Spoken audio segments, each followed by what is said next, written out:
oi, no ka oi, you are no ka oi.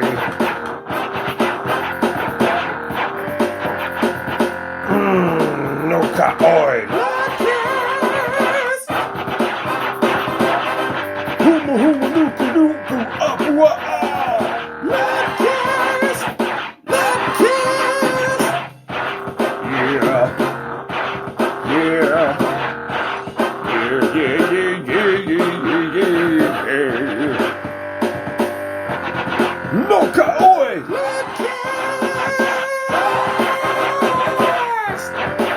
It's in your face, it's in your ass.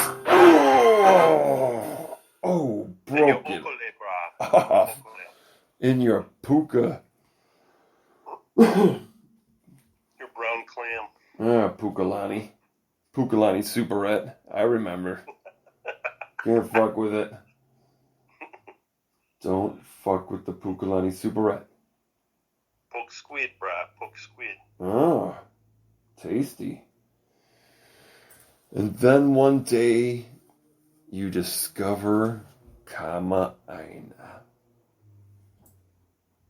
And it's a whole different world. It's the truth.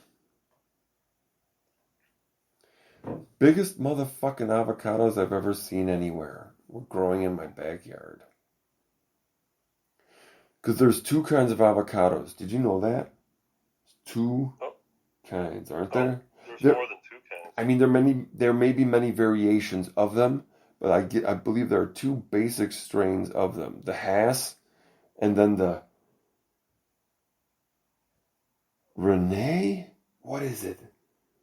It's some other fucking word. I was just checking a documentary out about it last night about this family out in California that bought into some agricultural land that was for citrus, like in the late 50s, 60s.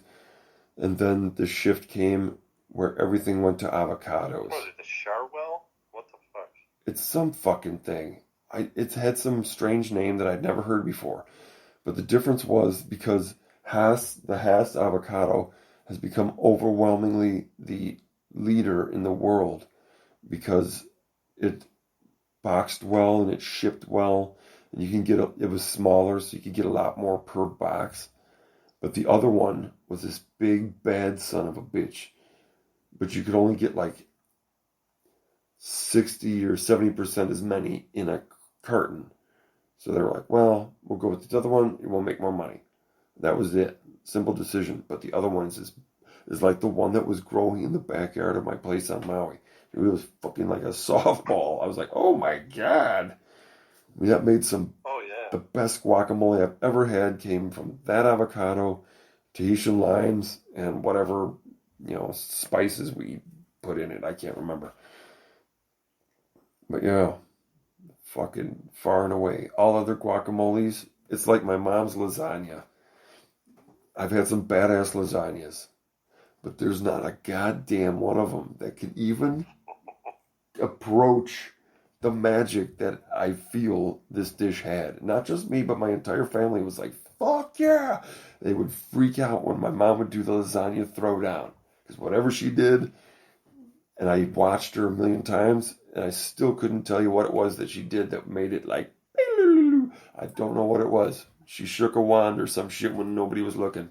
Because it was always bad as fuck. Even the last time she ever made it, which, because she was older and stuff, and hadn't been making it regularly, kind of somehow, tapered down a little bit, but she went really sausage heavy on it, and I was like, fuck Are yeah. you part Italian or something? I should be. I could eat pasta 3 times a day and be like, yippee! God damn it, honorary Dago. Yep, you're an American Dago. Yeah, at heart, yes, I guess so. It's true.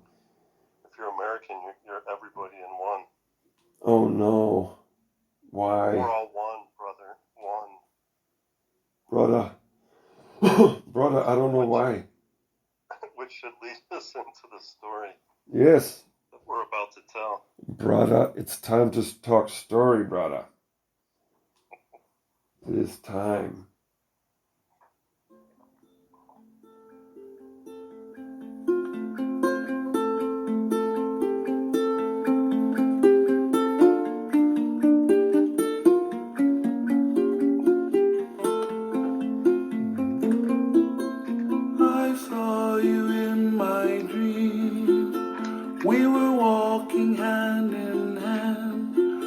on a white sandy beach of Hawaii.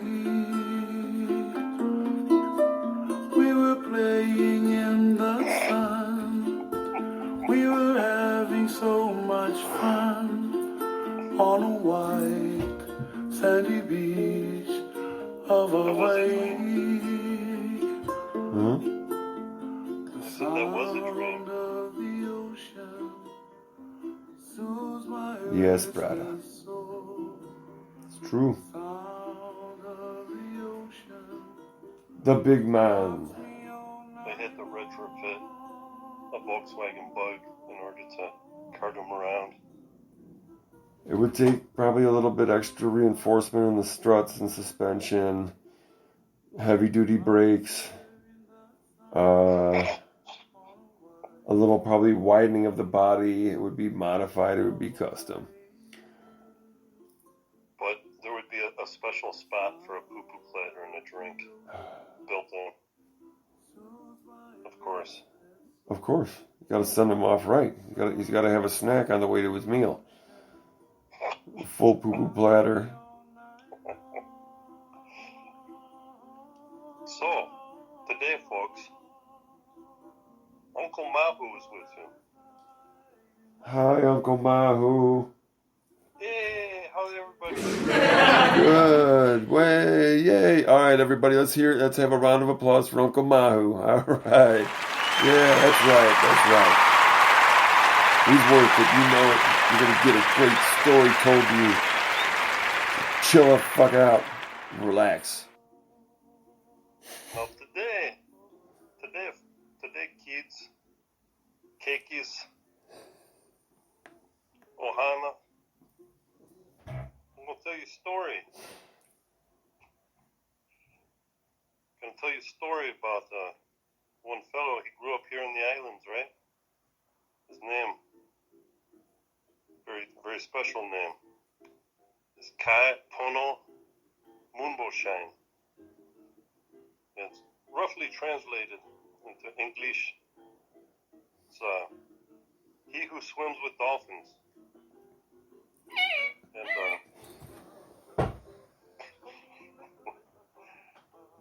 now, Pono,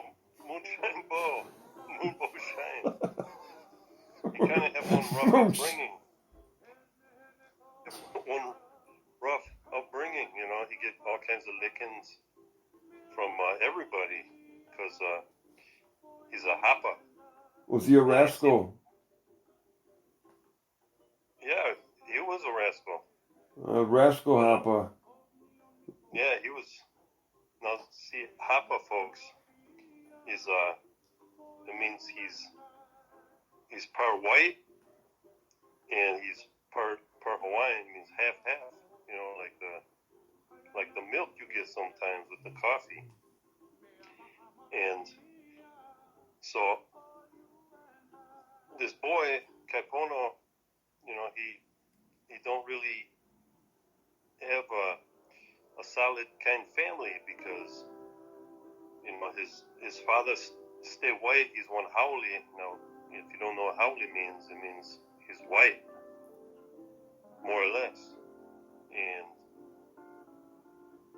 so he grew up with, you see his mother and his father, they met on a white sandy beach in Hawaii.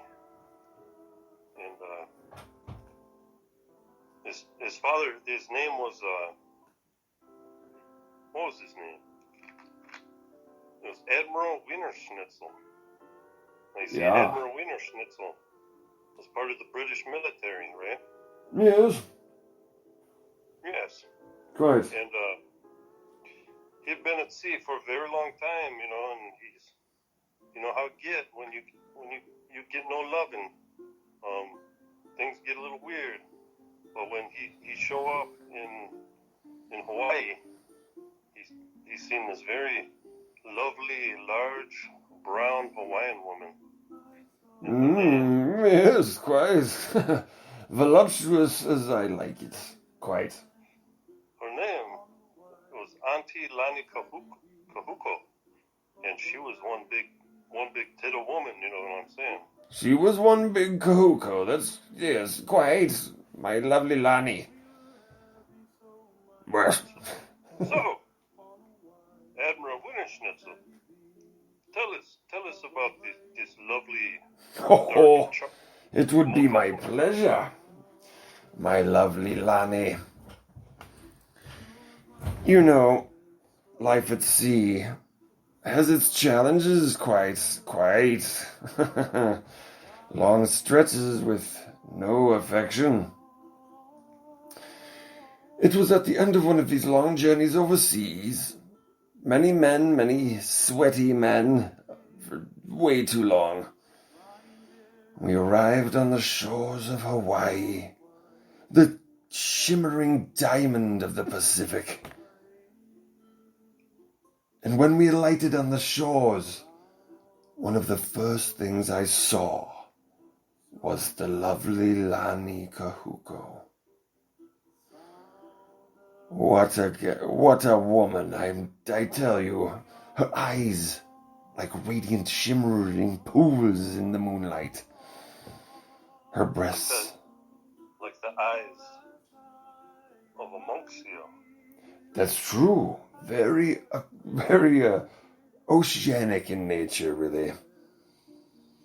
They looked slippery like the eyes of a seal. Tell us about those large mountains. The mountains, yeah. Oh yes. I ascended the mountains many times. I tell you, it was always a journey, like an alpine adventure going up those mountains. Like rock climbing off her areolas, it was magnificent. What a woman! A goddess, really. But then again, I'm a British twit.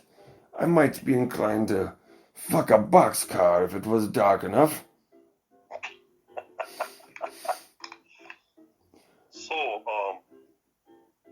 So Admiral Winterschnitzel, he got together with Auntie Lani Kahuko, and well, you know how things go. A man of the sea, he can't stay long. He has to part and continue on his voyage. He's got work to do. The Queen's work. The call of the sea is eternal, my friend. Yes. So, let's hear from Auntie Lani Kahuko. What was her side of the story?